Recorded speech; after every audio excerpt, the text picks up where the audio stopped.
সলিল চৌধুরী। সলিলদা প্রথম জীবনে ছিলেন অবিভক্ত কমিউনিস্ট পার্টির সদস্য। আমার দাদাও ছিলেন তাই। কিন্তু তখনকার দিনের কমিউনিস্ট পার্টির নিয়মানুবর্তিতা এবং অনুশাসন তারা বেশি দিন মেনে চলতে পারেননি। ফলশ্রুতিতে এরা কেউ ঋত্বিকদা সমেত পার্টির সদস্যপদ নবীকরণ করেননি প্রথম থেকেই।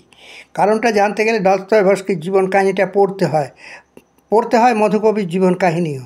এরা সবাই বোহেমিয়ান ছিলেন। গত শতাব্দীর 50 দশক শেষ হতেই মূল গণনাট্য সংঘ ভাঙতে শুরু করে।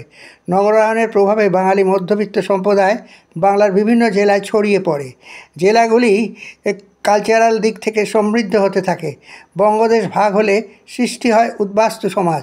এদের মধ্যে থেকে বাঙালি মধ্যবিত্ত ওপার বাংলার বাঙালি মুসলমান সম্প্রদায় এবং এপার বাংলার মানুষজন মিশে বাংলার কৃষ্টি সংস্কৃতিকে সমৃদ্ধ করতে থাকেন। আর তৈরি হয় কালচারাল হাব।